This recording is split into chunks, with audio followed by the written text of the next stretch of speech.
1996 সালে যে ভুলটি করেছে জামায়াত ইসলামী এবং জাতীয়তাবাদী দল, সেই ভুলের পুনরাবৃত্তি যেন না ঘটে।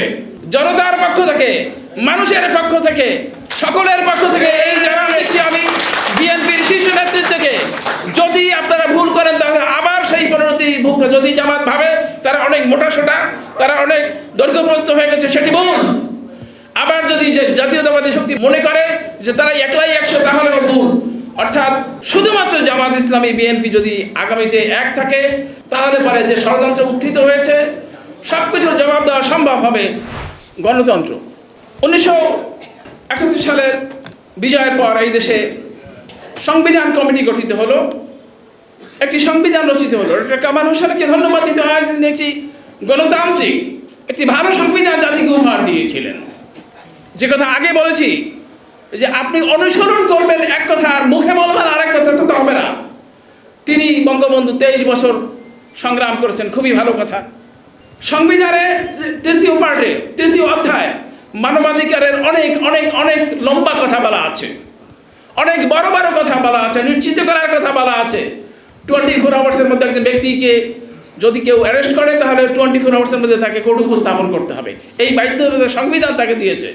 কিন্তু যখন দেখলেন শেখ সাহেব যে লোকজন ধরতে অসুবিধা, বাঁধতে অসুবিধা, শাস্তি দিতে অসুবিধা, তখন তিনি এই সংবিধানকে প্রথমবারের মতো ভায়োলেট করে তিনি স্পেশাল পাওয়ার অ্যাক্ট করলেন। যে স্পেশাল পাওয়ার অ্যাক্ট যে কোনো লোককে যে কোনো সময়ের জন্য অনির্দিষ্টকালের জন্য গ্রেপ্তার করতে পারে।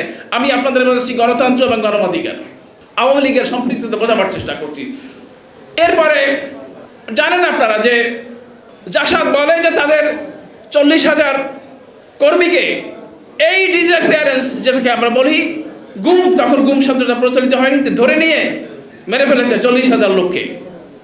অবশেষে তিনি বাকশাল ঘোষণা করলেন, সাংবিধানিকভাবেই বাকশাল ঘোষণা করলেন, এক নেতা এক দেশ, বঙ্গবন্ধু বাংলাদেশ। সুতরাং গণতন্ত্র এবং মানবাধিকারের সম্পর্ক আওয়ামী লীগের সাথে কিরকম সেটি তো উদাহরণ পেলেন। এবার ব্যক্তিগত উদাহরণে আসেন। ব্যক্তি হিসাবে তিনি বললেন, আমি বললাম গাড়ির চাকা ঘুরবে না, ঘুরবে না, আমি বললাম। আর জিবে নওজিয়াউর রহমান একবার আমি বলে নাই, আপনারা লক্ষ্য করে দেখেন তার বক্তৃতাগুলো। আমরা, এটি গণতন্ত্রের প্রতীক। শেখ সাহেব পার্লামেন্টে দাঁড়িয়ে বললেন, কোথায় সিরাজ শিকদার, তিনি নাকি জাতির পিতা, এই অধ্যত্ত তাকে বাড়ায়। তিনি 74 সালের 7ই মার্চের জনসভায় বললেন, লাল ঘোড়া দাবড়ে দেব, লাল ঘোড়া দাবড়ে দিলেন। তিনি অন্যায় অত্যাচার শুরু করলেন, যে দুঃসাহ ইতিহাসের সাক্ষী আমরা তখন ঢাকা বিশ্ববিদ্যালয়ের ছাত্র। এরপরে 15ই আগস্ট হলো, কি একটা ভয়ঙ্কর 15ই আগস্ট হলো, অসম্ভব একটি ঘটনা। পৃথিবীর ইতিহাসে এরকম ঘটনা খুবই বিরল। রাষ্ট্রবিজ্ঞানের ছাত্র আমি, যখন বাকশাল হলো 10ই জানুয়ারি, তখন নিজের মনে মনে চিন্তাক্লিষ্ট হলাম। মানে সেই আপনারা হাসি কথা বলতে পারেন, বাবু তুমি কি, তুমি তো ইউনিভার্সিটির ছাত্র, তোমার কি আসা যায়। কিন্তু যেহেতু চিন্তা করি, ভাবি, মনটা খুবই খারাপ হলো। মনটা খারাপ হলে রিক্সা নিয়ে ঘুরতে বেরোতাম। তা রিক্সা নিয়ে ঘুরতে বেরোতে কমলাপুরের ওই পাশে গেছি, তখন কমলাপুরের দিয়ে মতো গ্রাম। আমার মনে হলো সামরিক অভ্যুত্থান হতে পারে। কেন? আফ্রিকান স্টেটগুলোতে, মিডল ইস্টে ওই সোভিয়েতপন্থী এরকম ঘটনা ঘটলে সামরিক অভ্যুত্থান হয়েছে। আমি আমার নিজের মনে মনে উত্তর দিই, না, সামরিক বাহিনী কি বিদ্রোহ করবে, সামরিক মধ্যে শেখ সাহেবের পকেটের ছোট্ট একটা সেনাবাহিনী। যাই হোক, অঘটন ঘটল। এক নেতা এক দেশ, এক রাত্রির সব শেষ। এই ঘটনাটি তারা আমদানি করেছে, এই নিশ্চয়তা, এই পরিণতি তারা তিলে তিলে উপার্জন করেছে। 3.5 বছরের দুঃশাসন, লাল বাহিনী, নীল বাহিনী, অত্যাচারের বাহিনী, স্বেচ্ছাচার বাহিনী, আমরা ঢাকা বিশ্ববিদ্যালয়ের ছাত্র নিজের অবকরণ করেছি। অবাক হওয়ার কাণ্ড 15ই আগস্টের পরে।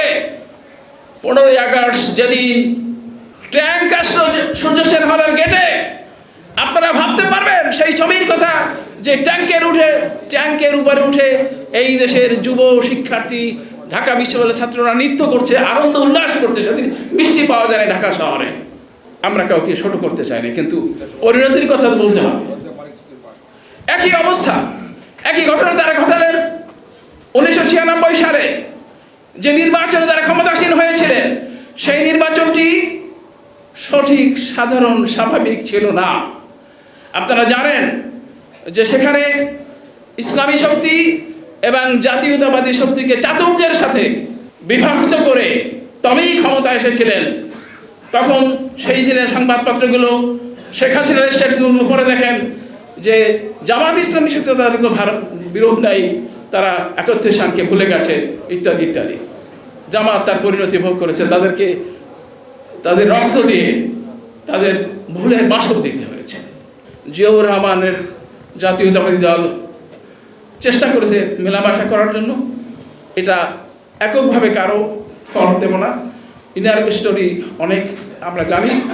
ভাগ্য তারা ৯৬ সালে ক্ষমতাসীন হওয়ার পরে আবার তারা ফিরে এলেন, আবারও সেই চক্রান্তের মাধ্যমে মানুষের ভোটে নয়, গণমানুষের আস্থায় নয়, ষড়যন্ত্র করে ২০০৯ সালে যখন তারা ক্ষমতাসীন হলেন, তখন লন্ডনের দ্য ইকোনমিস্ট বললেন ভারতীয় বস্তা বস্তা টাকা এবং তাদের রণকৌশলে ক্ষমতায় আসছে। এখনকার কথায় আসি, এখন যে অবস্থাটি অর্জিত হয়েছে সেটাও একটা অসম্ভব ঘটনা। আপনারা জানেন, বোঝেন যে ১৯৭৫ সালের ১৫ই আগস্ট একটি অসম্ভব ঘটনা ছিল, এটাও এরকম একটি অসম্ভব ঘটনা, মানুষ কেউ চিন্তা করতে পারেনি সেরকম একটি ঘটনা ঘটলো। এটা জনতার বিপ্লব, আমরা বলি গণবিপ্লব। এই বিপ্লব, এই অভ্যুত্থানকে সার্থক করতে হলে আমাদেরকে সবাইকে এক থাকতে হবে। ১৯৯৬ সালে যে ভুলটি করেছে জামাত ইসলামী এবং জাতীয়তাবাদী দল, সেই ভুলের পুনরাবৃত্তি যেন না ঘটে। জনতার পক্ষ থেকে, মানুষের পক্ষ থেকে, সকলের পক্ষ থেকে এই জানান দিচ্ছি আমি বিএনপির শীর্ষ নেতৃত্বকে, যদি আপনারা ভুল করেন তাহলে আবার সেই পরিণতি ভুল। যদি জামাত ভাবে তারা অনেক মোটাসোটা, তারা অনেক দৈর্ঘ্যপ্রস্ত হয়ে গেছে, সেটি ভুল। আবার যদি জাতীয়তাবাদী শক্তি মনে করে যে তারা একলাই ১০০, তাহলেও ভুল।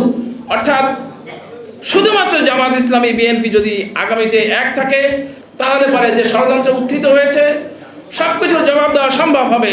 এবং সবচেয়ে সব একই কথা, অর্থাৎ শুধুমাত্র জামাত এবং বিএনপির ঐক্য নয়। আমি ধন্যবাদ দিই দূরদর্শী রাষ্ট্রনায়ক তারেক রহমানকে, যে তিনি বলেছেন যে একটি জাতীয় ঐক্যের সরকার গঠিত হবে।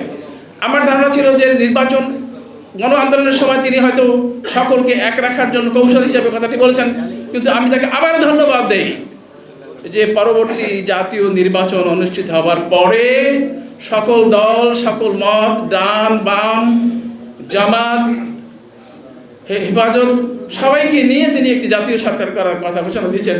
এটি জাতীয় ঐক্যকে ধরে রাখার জন্য যথেষ্ট, যদি তারা বুদ্ধিমান হয়।